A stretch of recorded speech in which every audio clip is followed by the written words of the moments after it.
Hello, everyone, and welcome back. We got a new person on the couch, Rob Reynolds from Sparkfun, and these two know each other from a little far back. So we're gonna have Ryan tell you a little bit about our friend. It's the R&R company here right now. Yes. Nice little set. Yeah, Rob and I go back. What is it, like 7 or 8 days now? I think so, yeah, it's been a while, and a lot has happened since we first met. True.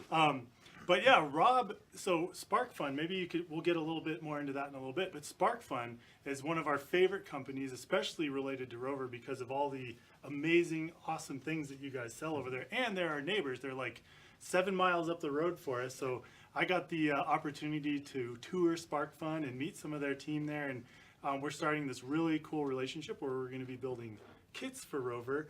And that's where I met Rob, and he's been kind enough to join us here to talk about some of that. Yeah, so give us kind of like a little Spark Notes version of Sparkfun. That was unintentional, by the way. And then kind of tell how you guys are working with Sphero. And something else, too, I'm kind of loading you up, front loading, is something about Boulder and Colorado in general that I love is the community around the companies around here. It's really about collaboration over competition here, and just kind of like talk about the collaboration with Sphero, too. Absolutely. Well, first of all, I'm thrilled to be here with you guys, finally. We've been watching you, you've been watching us for years, and projects just haven't kind of gelled in a way that would really warrant us combining forces, combining our powers for good. But with this, with the rover, it's just designed for sensors, and we have hundreds of sensors. You guys are got all the sensors. And the rover's great, and it comes with sensors. It's got the IMU, it's got color detection, it's got all that stuff. But I've never heard anybody say, this robot has too many sensors. So we are working on some expansion packs to go with this. This is a kind of a mock-up. We're still putting things together, but we'll be offering 2 expansion packs to join the rover, both Raspberry Pi based. The larger one is kind of what we've got going on here right now. It's going to have the Raspberry Pi 0W. That'll be the driving force. It's also got a GPS module. It's got 2 hats right now. We're working on combining into a single hat, and that'll have outputs for PWM, as well as our quick connectors for sensors. We've got tons of sensors that use our quick connect system, ever growing. It's also got 2 time of flight sensors with it. So you can have one front, one back, plus a pan tilt unit with a Pi camera. Yeah, that's cool. So check this out. So if you were to build this project up and, write the code to it, you could basically just take the top off Rover and, goes on, slap it on, and now you've got this Wi-Fi connected pan and tilt camera robot. So that's kind of the beauty between the marriage of the 2 companies is we're able Sphero to finally has a robot with a camera. You yes, just have to put it on yourself. Yeah, that's right. It's a DIY. So yeah, and so you mentioned there's a right under here we've got a little GPS chip. What kinds of things could we do with that, do you think? Oh man, that gives you autonomy. That gives you outdoor autonomy, which for a robot is super cool. We've spent 10 years playing with robot autonomy over at Sparkfun. And knowing where it's going, knowing where it's been, just keeping an eye. A cool thing too is you've got a camera, you've got a GPS.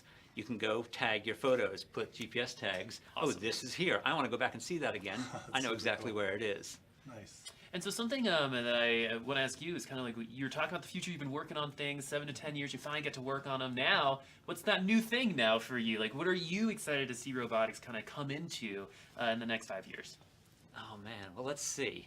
Robotics in general, or take it however you want. I think machine learning and AI are doing some really amazing things right now, and it's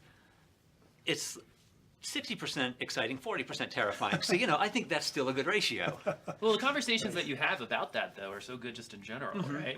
Ryan and I were actually just having that conversation on this couch a couple of hours ago, just like how to explore, things like the trolley problem, self-driving cars, right? That's all things that we all have to start talking about soon. Right, absolutely. And so for you, on this GPS, right, you're going to take some pictures. If you were to choose any place in the world to send this thing, right, that you think this could get to on its own, where would it be? So on our world, let's see. I don't know. I think cave exploration would be really cool. I think, although that's not going to work with GPS, so let's scratch that. A robot spelunker would be awesome. Right, would be amazing. Forests, mountains, anywhere out there. Out there is the mountains of Colorado. And so just to, kind of wrap things up here for Sparkfun, what are your kind of like ideals at that company, right? Like, what's your mantra there, and how do you kind of use your products to make sure that that's being heard? One of our big things is open source. Everybody is smarter than one person. That's why everything we do over there is open source. We're going to put something out, and we're going to have 100 ideas of what we could do with these sensors. And we're going to sell it, and in the first week, we're going to get back 1,000 ideas from other people saying, I could use that for this, or I could use that for this. The community is so much smarter than if we just stayed among ourselves. And I think that's one of our big things, sharing Awesome. knowledge. And your partnership with Sphero really represents that, right? It is Absolutely. collaboration over competition. Absolutely. And what's your favorite part about that for both of you, actually? Sure. Yeah. So for me, just the whole idea that we could kind of curate kits for the users is, I think, really fun. A big part of Rover is just making it like accessible to people that might be new to robotics or programming, and then if you want to get into like higher level development with like a Raspberry Pi or stuff like we have here, I really love the idea that we're able to curate a kit and experience, compile the software libraries and give somebody like just a starting point. Like here's like a small problem that you can solve or a small project that you can build, and then they can build it up and have that success. And then the part where it gets super exciting for me, and I'm sure you deal with this every day at Sparkfun, is like once you do that, and then you see the possibilities of what you could do beyond that. That's what's cool. And so that's what those kits represent to me, is like, it's exactly your company name. It's Sparking Fun, right? So once you build that first kit, you're like, oh my gosh, look at what I can do. And so I really love the idea of these kits as catalysts to see what the community builds beyond what we provide in the kit. Absolutely. And it's, we do a lot of education stuff, a lot of teaching, and to see people who have no idea what they're doing come in and start with their first kit, and to just make that light blink on enough to see them get so excited about that is amazing. The other thing I think is great about this collaboration, at least from my point of view, is that we build a ton of sensors and a ton of boards and things like that, and it's great to sit there at your desk, at your workspace, and code and build and make it do something while it's sitting there on your desk. But then what do? Well, then you put it on a robot and you send it out into the world. I think that's amazing. Yeah, that's really cool. So finally, if we're interested in Sparkfun and we want to learn more, what is the best way to go about that?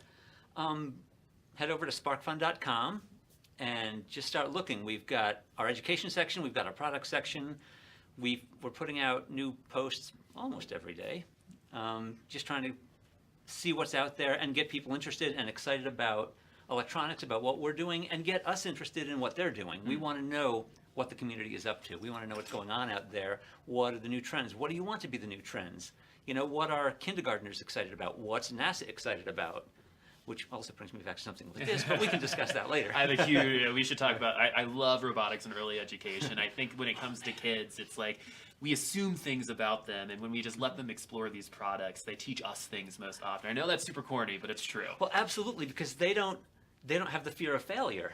Exactly. That I think is instilled in us as adults. Like, make sure you don't fail. You have to get this done. But as kids, it's like, I wanted to do this. Yeah, and if it doesn't happen, let's just do something else, right? Right? Exactly. And so you guys heard it here, sparkfun.com if you want more information. Thank you so much for joining us, Rich. It was great having you here. He's going to be helping out and talking a little bit to the contestants. If you have questions for Rich as well, please feel free to submit those on the chats. But now we get to see the participants, the event, how these rovers are going to be used today. Coming up next, we'll be back in about 10. We'll see you soon.